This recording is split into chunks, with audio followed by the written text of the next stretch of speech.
To start the meeting. If you want to have a seat, welcome, and we'll have a break in a bit. It's lovely to see everybody here. It's good to be back. I missed you last time. Anyway, we're gonna get going here. We have Mary Lee, who's our Vice President, who's going to introduce our guest speaker. All right. Welcome, Mary.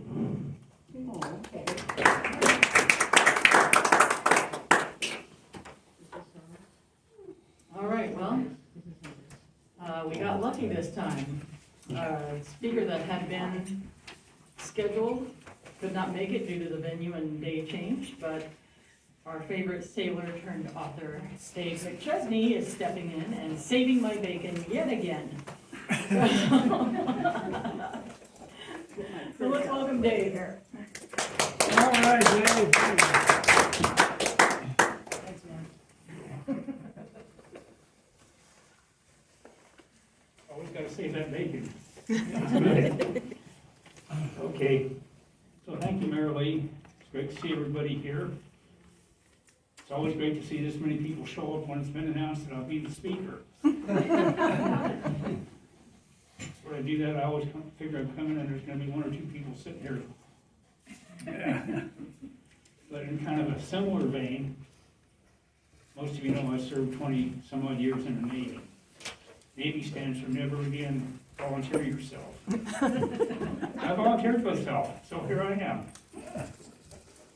Okay, so my first thought was, and I realized I was going to speak, would be to speak about the uniqueness of each individual writer. And to illustrate that by taking you through the process of me becoming a writer and looking at some of the processes I go through when I write. But a couple days ago, I had a change of heart and said, why don't we talk a little bit more about what I write? And I write naval adventure, age of sail stories for the most part.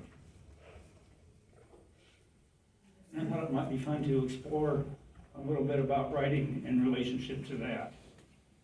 And it'll keep me from being up here doing too much bragging about myself. If there's one author that inspired me to write, it would be C.S. Forester. He wrote the Horatio Hornblower stories, which I discovered as a freshman in high school. And after I read 3 or 4 of those, I began to have ideas for my own story. And over time, it has developed into what are now the Stone Island Sea stories. Some of you, if you're not familiar with Forrester, may recall him as the author of The African Queen. Just a little note of information for you. And over the years, I've read Age of Sail, naval adventure stories by a number of authors. And one of the more recent ones I've discovered was Patrick O'Brien. He's best known for the masterwork called the Master and Commander series, which was the title of the first book in the series. I enjoy his work, and I enjoy the work of many of these people that write Age of Sail fiction. And a few years ago, I got looking at the way Forrester writes and at the way O'Brien writes, and I wrote a little treatise, I guess you want to call it, comparing the two. And it goes something like this. C.S. Forrester and Patrick O'Brien are noted writers of naval adventure or Age of Sail fiction. Both have created memorable characters and have written many wonderful stories, yet their writing styles differ completely. Forrester penned the 11 Horatio Hornblower novels and a handful of short stories during the middle third of the 20th century. He was a modern writer, and his tales of the late 18th and early 19th centuries read as would be expected of a 20th century author. He writes plainly, uses as few words as possible to convey all elements of the story. To a degree, he's a minimalist, often allowing what isn't on the page to tell a part of his tale. Because he wrote with a modern, straightforward simplicity, Forrester's books are easy to read and even complex storylines are laid out clearly and easy to follow. O'Brien's work seems to have been written at the time the stories take place, even though he created the 21 Jack Aubrey, Stephen Maturin books during the last third of the 20th century. Master and Commander, along with the other novels in the series, were created after Forster wrote the Hornblower series, and yet they seem to be much older works. One wonders if O'Brien deliberately wrote in the manner of the time, or if what emerged was his natural voice. Being written in the style of an earlier age can make O'Brien's work more difficult to comprehend, especially for the modern casual reader. You might find it necessary to reread occasional passages to ensure that they are fully understood, although the need to do so does not detract from the overall quality of his work. Writing in a more modern style caused Forster to focus more closely on his main character and the more elemental parts of the story. Writers of today are told that if it doesn't relate to the story or help advance the tale, then it shouldn't be in the story. Forster apparently agreed with this idea because he rarely strays. He also appears to have written these stories with deadly serious intent, even in those scenes where something somewhat humorous occurs. In one of the books, Lord Nelson's funeral barge nearly sinks beneath Hornblower. In another, Hornblower and members of a raiding party are forced to return aboard with not a stitch of clothing on. One might wonder if Forster ever chuckled to himself as he penned those scenes, so serious is he in relating them.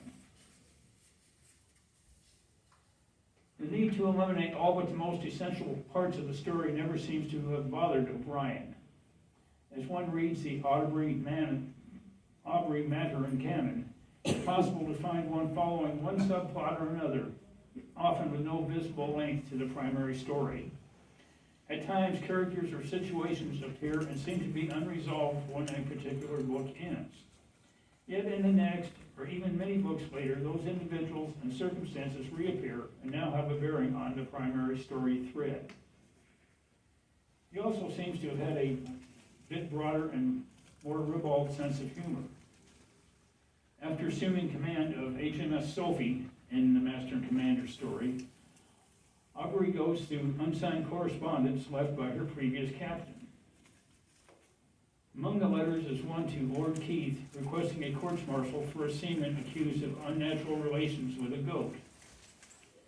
In discussing the matter with Stephen, Jack announces the goat naturally would have to be slaughtered and awarded to the group of men that reported the individual's reprehensible acts. Shocking, no doubt, but one can picture O'Brien grinning as the scene grew on the page. And things probably like that probably did occur in the naval service, but it would stretch one's imagination to consider Forster ever writing about it or Hornblower ever discussing it with anybody. Forster wrote the Hornblower series in a somewhat random order. He began at the time Hornblower was already a captain and worked forward from there. And as years went by, he often went back and wrote the earlier stories and filled in gaps in the story. That was kind of a haphazard approach, which resulted in discrepancies between backstory elements of the earlier books and the events related and those written later. In the very first book of the series, called Beat to Quarters, Hornblower is said to have been a lieutenant during a battle with a particular Spanish ship. Yet when you read about the actual battle, he's already a captain. And in earlier works, mention is also made of Hornblower's time as a post captain, that is, somebody actually ranked as captain. The number of years he has held his commission, plus his stated age in the early books, does not add up to what is presented in the overall story. As near as I can figure out, O'Brien wrote the Master and Commander stories in chronological order. Even then, there are reputed discrepancies in Jack's earlier career. They don't seem to be as glaring as those noted in the Hornblower saga. Both writers do a remarkable job of creating main characters. Hornblower seems to be a bit more straight-laced. He's an individual obsessed with his career and constantly fears failure. He's a warrior, cannot see his abilities or understand that others see him as a successful naval officer. On the other hand, Aubrey has a more ambivalent attitude towards his career. He worries about failure, but at the same time, he seems more relaxed about it and appears to take life as it comes. Because of his more modern writing style, Forrester seems to concentrate character development on Hornblower. He does develop many secondary characters to some extent, but he rarely gives them more than a cursory look at the common seaman aboard ship. The relationship between Hornblower and the crew is almost always portrayed as captain or officer on one level and crew on another. On the other hand, O'Brien isn't afraid to take the reader forward and below decks and to explore the lives of the crew. Additionally, he isn't beyond having Aubrey and his fellow officers relate to those in the crew.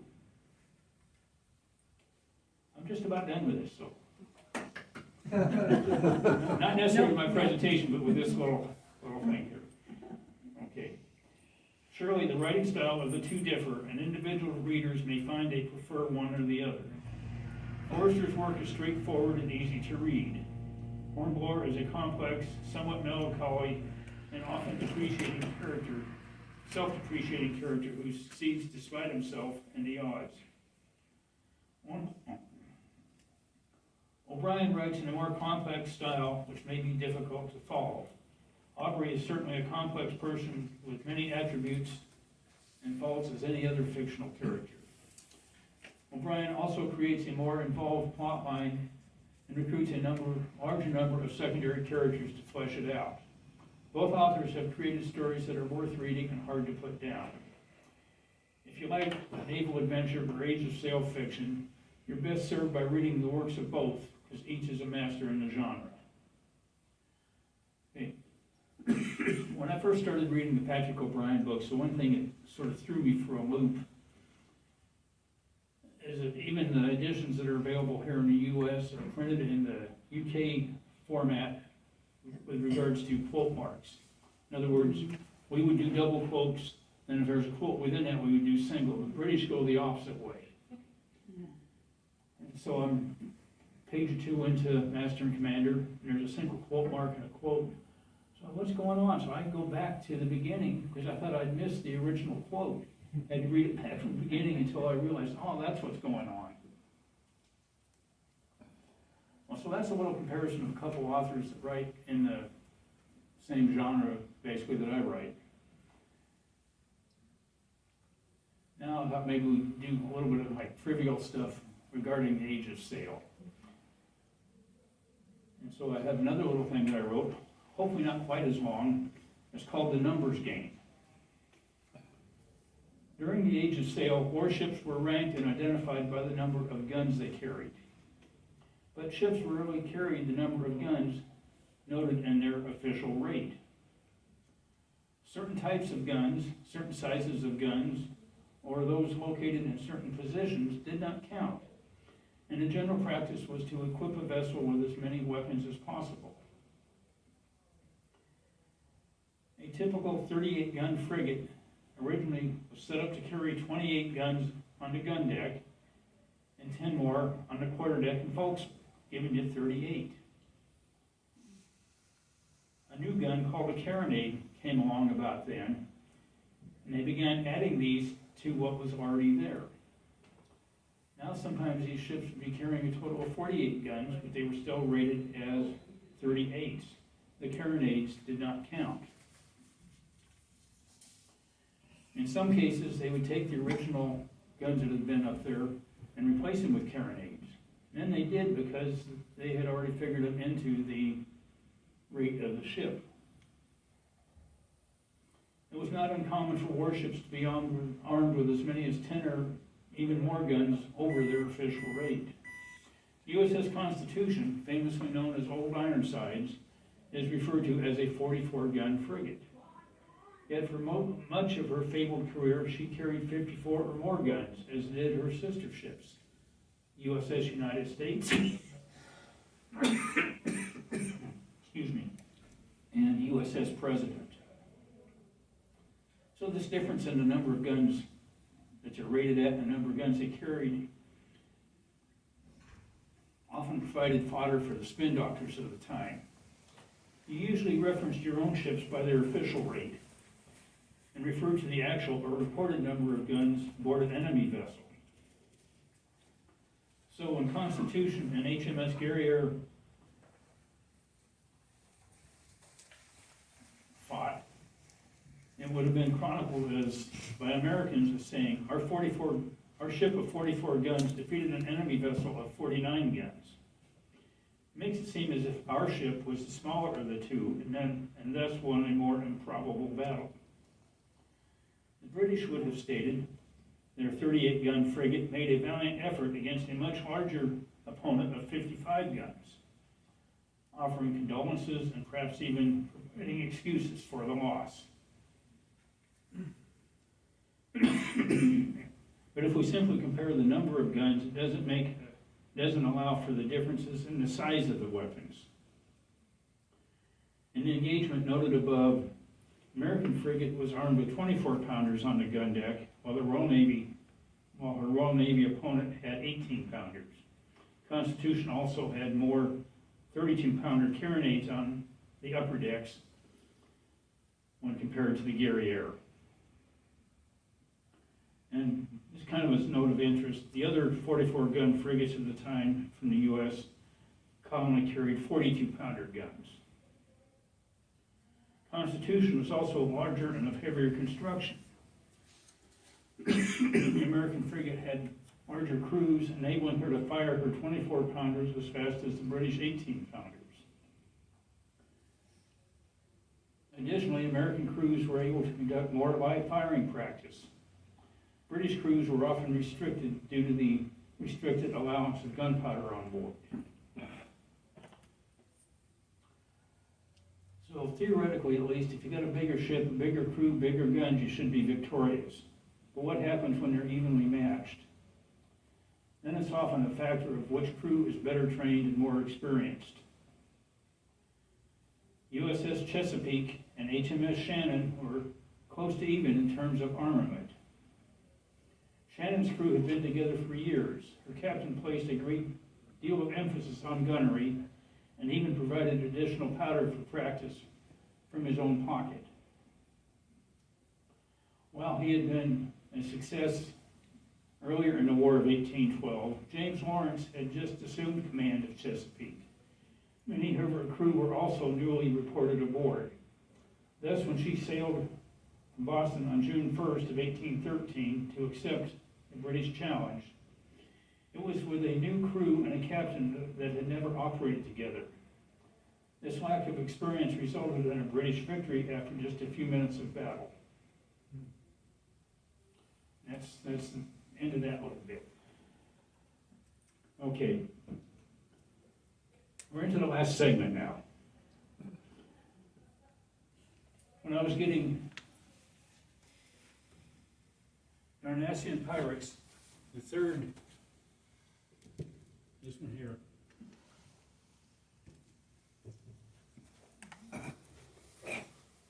When I was getting Darnassian Pirates, the third Stone Island Sea story, ready to be published, one of those helping suggested I include a glossary of nautical terms in the book.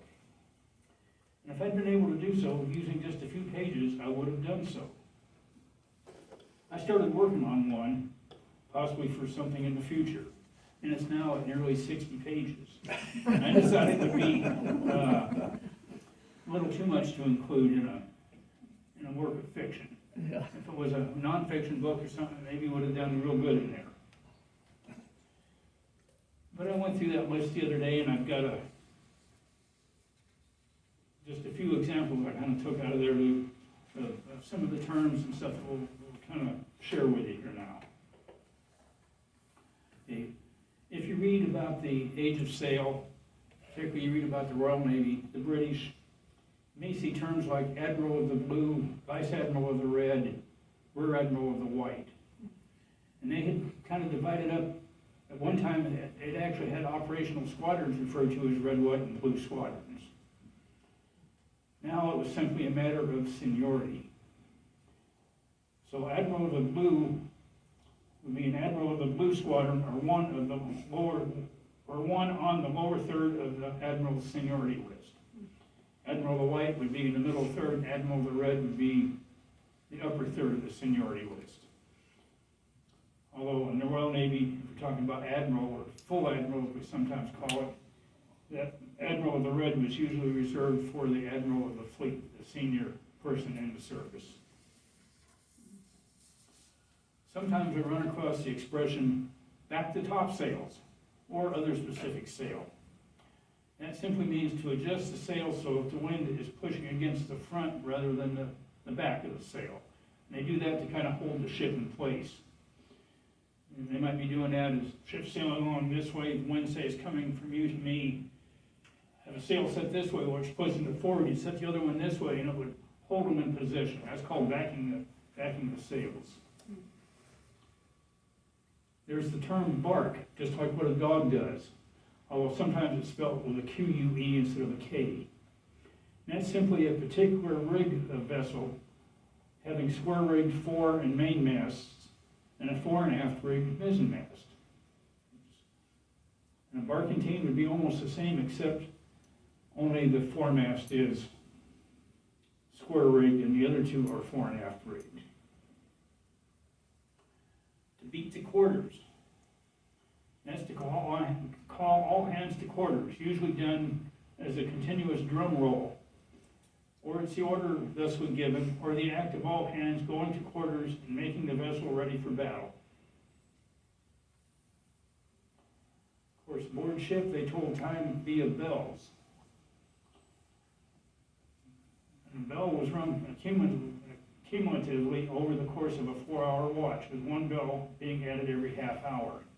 Thus, a half hour into the watch, they'd ring one bell. In 1 hour, it would be rung twice, and you just go on like that, so that at the end of the 4 hours, it was 8 bells. Brig is a particular type of rig of vessel with a square-rigged fore and main masts. It's basically a 2-masted vessel. And in more recent times, brig refers to the shipboard or naval jail or prison. Brigantine is a particular rig of vessel with a square-rigged foremast and fore and aft rigged main mast. Again, a 2-masted vessel. And I thought the next couple here might be kind of interesting, and we alluded to it a few minutes ago when we mentioned captain. First of all, a captain is a commissioned officer holding the rank of captain. And in a lot of these Age of Sail stories, they're referred to as a post-captain because they have been promoted to or posted to the rank of captain. Captain is also a commissioned officer of any rank in command of a vessel, or even anyone at all in command of a vessel. Thus, a vessel's captain might rank as master and commander, a lieutenant, or even sometimes as a midshipman, senior petty officer, etc. Captain can also refer to any of several individuals in charge of certain spaces, duties, or locations.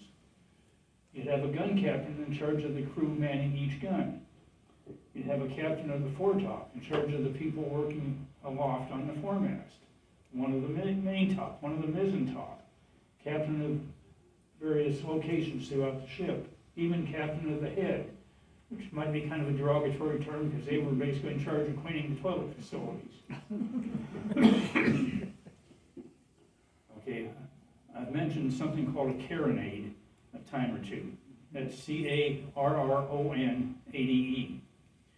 And it's a short, lightweight, large-bore gun. And it was used to provide heavier firepower on smaller vessels or the upper decks of larger vessels, sometimes called a smasher. And it's got its name because the first ones were made at the Carron Iron Works in Scotland in about 1779. Cathead, that's a timber projecting from the upper part of the bows. It was used in handling and securing the anchors.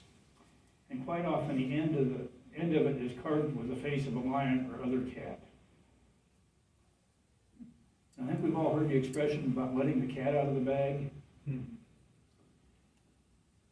We might define it as to reveal or an unwanted or unwelcome surprise. And originally referred to taking the cat of nine tails out of the bag prior to a flogging. Chain shot. Figure two cannonballs hooked together by a chain. You fire them out the muzzle of the cannon, and they're going to start spinning around and extending out to the length of that chain.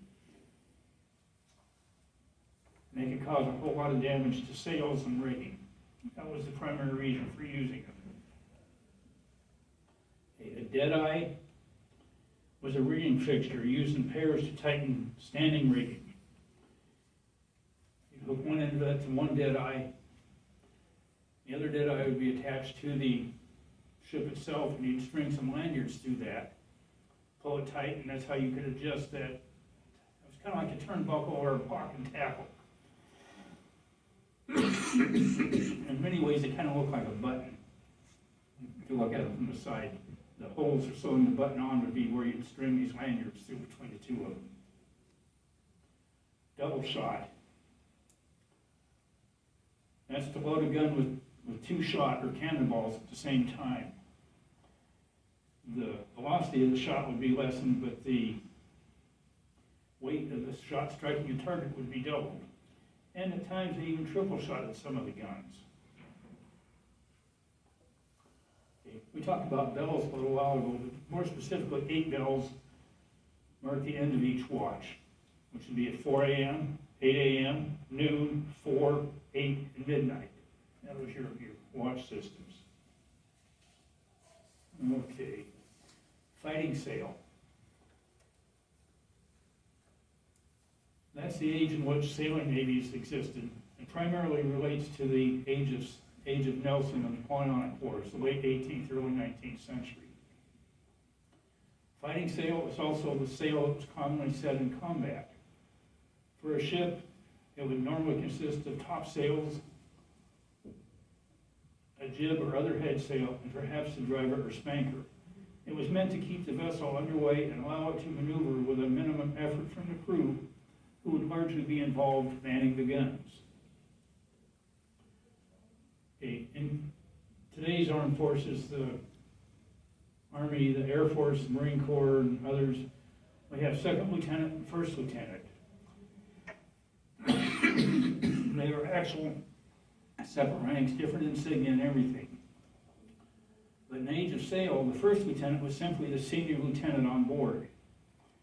Sometimes he could be referred to as number one, as premier, and in many ways he was the captain's right-hand man. And he performed many duties that we now associate with the USN's executive officer, or in other services what they call the first officer. Okay. Flag. In this case would be an indicator or identifier of an admiral being on board. Color of the flag, red, white, or blue, indicates the admiral's associated squadron, and thus his seniority. And where it's flown on board is relative rank, rear admiral, vice admiral, or admiral. The flag captain would be the captain commanding a flagship or vessel. Flag officer, again, would be an admiral, or an individual authorized to fly a personal flag. And the flagship would be a ship or vessel with an admiral or flag officer on board. The headquarters vessel, or it's the headquarters vessel for a fleet or squadron. Talked a little bit about fore and aft sails a little while ago. And those sails which, when they're in their neutral or standby position, are oriented along the length of or parallel to the keel of the ship or vessel. That would be jibs, staysails, spankers, drivers, and more. They're quite often triangular in shape, or if they're four-sided, they're more than likely asymmetrical. And I think we're on the very last one, and that would be frigate. It's a warship with 2 complete decks, but armed only on the upper, plus the quarterdeck and forecastle. The lower deck is usually given over to crew berthing and dining. Royal Navy 6th rates typically carried 28 guns, while 5th rate frigates could carry from 32 to 44 guns. And that's about all I have. Oh, well, hope it wasn't too long. Do you have any questions? Maybe you just need to do a whole book on all those terms. I mean, that's a lot of, it's Well, like I say, another language. I've got 60 pages worth of that, 56 pages actually. And that's something I'm thinking about doing, is doing something where I kind of explain how my stories came to be written, go into some of the terms, some of the process I use and stuff. That's one of my projects I have going on, or at least thinking about. Beth? Well, I was thinking of the same thing, because Diana Gabaldon Yeah. has the companion book to her Outlander series. Right. That companion piece is about that thick, Yeah. and it's filled with fascinating details, and it seems like your stories, a companion book would be an excellent addition. I wouldn't say it's in the works, but it's something I'm thinking about it anyway. My interest would be on why. Why are sails triangular or asymmetrical? Yeah. All the terms that you use, there's probably reasons ships were built that way. But not being familiar with naval terms, I don't know the significance of those terms. I think a lot of it developed over time. For instance, if you look at a picture of a sailing vessel, and you say, where's the topsail? You're gonna think, okay, it's the one way up at the very top. But the topsail is actually the one above the bottom sail. Think back to when, the Vikings, where their ships only had one sail on them. You got a boat here and you got the sail sitting here like this. Well, as things developed, they put a topsail on it. As they went farther, they put another one above that, called the topgallant. And eventually they put a royal, and there's a skysail, and there's a moonraker. And in the 19th century, the topsail, which was pretty big, actually most of the time the topsail was actually bigger than the sail below it.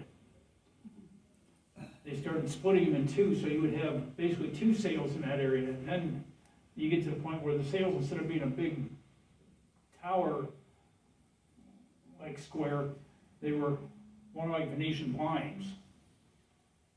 They did that sometimes with both the topsail and the topgallant sail, so you count up 5 sails, and you're really only up 3. So while you were telling us about all this, you mentioned the different types of guns, and you were saying like 18-pounders and 24-pounders. Is that because of the weight of the ammo that went in it? Yes. Today, when we talk about, say, naval guns, we talk about 5-inch, 6-inch, 8-inch battleships would have carried 16-inch guns. In those days, they compared them by weight of shot. So a 12-pounder, for example, was big enough that it could fire a cannonball that weighed 12 pounds.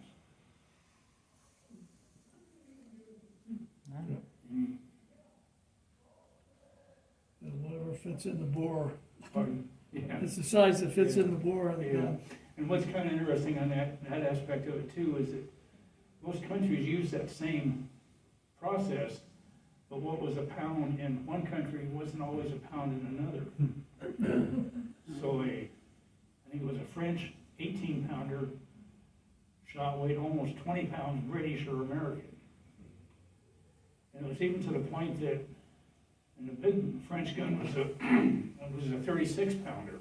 But it was actually bigger than a 42-pounder used by, I think, Norway, maybe Russia, some of the other smaller countries. Their pound was less, so a 42-pounder was actually a smaller gun. Which meant that you couldn't always, if you captured another ship, you couldn't just always take the shot off of them and use them on your guns. It seemed like there'd be a variation in cannonballs, whether they're solid or whether they're hollow and filled with black powder. Yeah. Well, they didn't use too much exploding shot. Most everything they fired from the ship's guns were typically solid. About the only explosive shots fired were fired from mortars on what they call bomb catches. They were designed specifically to bombard shore establishments. If you had a ship of 48 guns, that means you had to have 48 crew for those guns, right? Yeah. How many were in crew, and what did they do when they weren't fighting? Okay. They weren't specifically designated to be the gun crew. Most of them had other duties, other jobs about the ship. They would have certain duties, like when they set sail, if they had to shorten sail because of weather. Everybody had probably 2 or 3 different jobs. And most of the ships were big enough, say if you had 48 guns, you probably couldn't man all 48 guns with a full crew. Usually what they would do is put, whatever, and the ships of those days would be fought one side or the other. So if port side is the one that's engaged, the one that's involved in battle, you'd have full crews there. And on the other side, you'd have just a partial crew. Now, if things changed and that became the active side, some of these people here would transfer over to that side. And in the rare occasion that both sides were engaged, you would have a partial crew on each gun. And even then, if they had to maneuver, sometimes people would have to be called away from the guns to go help trim the sails. Because anytime you turn on a sailing vessel, you've got to readjust the sails. So they'd have sail trimmers designated to go trim the sails. Sometimes you're going aboard and storm aboard an enemy ship for hand-to-hand combat. You'd have certain people designated to go form these boarding parties. If the enemy came alongside and decided to board and try to take your ship, you'd have people designated to go fight off the enemy. And that was all laid out in something called the Watch Quarter and Station Bill, which told everybody where they're supposed to be, when they're supposed to be there, what they're supposed to do in any basic situation. What was the rate of fire of one of those big guns?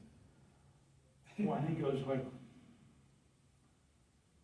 I think if you had your gun already loaded, fired it, loaded, fired it, loaded it, fired it, so you'd get 3 shots. If you could do that in 5 minutes, it was good. Were all the shots lead, or they used Most of them were cast iron. cast iron? So one of the things they'd have to do during the times between battles and stuff is chip the rust off of the shot. Oh. I think it's even in the Master and Commander movie. There's a couple, if you've seen that, there's a couple times where you hear the chink, chink, chink, chink, chink, chink, like that. That's the guys down in the storerooms down here with a little hammer chipping the. Of course, you know, rust will kind of expand. And if they get too rusty and too big, you can't fit them down the board. Especially if it's several shots into the battle. Because of course they're using black powder, and black powder really fouls up a board. It just kind of cakes a lot of residue and stuff in there. Anything else? I had a question. American and British navies carried contingent Marines in the 18th and 19th century. How were those duties divided up? Do you know? Were the Marines involved in just gunnery, or were they involved in maintaining the ship? I know that they wouldn't send all their sailors aboard ashore if they were going to go on land. They send their little boat full of Marines. Okay, as near as I understand it, the Marines on board, one thing they did, at least in the Royal Navy, is they were kind of a security force. So they would be berthed between the officers and the crew to kind of act as security. Okay. And they sometimes filled in gun crews, and during battle, a lot of times they would be up in the rigging, firing down at the enemy decks. Okay. They were kind of the uniformed presence, and I think the U.S. Marines worked quite a bit the same way. And just one other quick thing about what I understand about the British Marines is that they were simply British Marines until about 1801. Then they were redesignated as Royal Marines. Yes. Like on a rifle, when the bullet comes out, it's the Yeah. groove inside the rifle helps with the accuracy. Right. In cannons, do they have any accuracy, or do they just, Well, just about everything used at that time would have been smooth bore. okay, Although I think the US had some rifles on board, not necessarily the big guns, but for the sharpshooters, for the people aloft. so their accuracy, basically, they have to be close together? Yeah. to be- Yeah. Yeah. So that's why one of the favorite tactics was to just come right up alongside, just sit there, just basically fist fight each other and, Don't need any bores. yeah. And then you get real close like that, a lot of times, you fire your gun and the first thing you do is grab a bucket of water and throw it on the enemy ship. Because when you fire your gun, all the wadding and stuff from the loading is gonna go out and get against the ship, and if you don't watch it, you catch it on fire. And if you're that close to it, you don't want the enemy catching on fire either, because you're gonna be going up too. I think that rifle, I haven't studied this academically, but rifle cannons started appearing in the literature somewhere in the Civil War. Yeah. That was considered revolutionary, that 10-inch gun with rifle in it. Well, before that, they had the Parrot rifle, and it was a 3-inch gun, and it was a rifled gun, but it was usually, if you correct me if I'm wrong, set on the bow of the ship and the stern of the ship, typically one on each side of the stern, and that way they could sweep the decks a little bit with pivoting guns. I'm not super familiar with the Parrot. I've heard of it, and I say that's probably more closer to the Civil War era. One thing about these old sail ships in the time that I write about is 99% of the guns fired left or right. Mm-hmm. You had very few, if any, firing forward or aft. That's why one of the favorite maneuvers was to cross the T. If you could come across your enemy's bow or stern, you didn't have anybody firing at you. Plus, the ship was structurally weaker at those points, and you could just devastate them by firing a broadside as you sailed across the bow or stern. What is the age, dates for your novels? Like 17? I think the first one starts in like February of 1801. Okay, so it's during the Napoleonic. Yeah, yeah. And that's another reason I mentioned about they call it the age of fighting sail. And I consider that to be from the last half or third of the 18th century, early 19th century. Because what we had the Spanish, or what we call the French and Indian War, American Revolution, wars of the French Revolution, the Napoleonic Wars. Then I think we even get into some little wars down in South America, some of the Spanish colony wars. Plus, that's from the United States viewpoint. We had the quasi-war with France, Barbary pirates, and the War of 1812. So there were just a ton of little wars and stuff going on all the time over that period.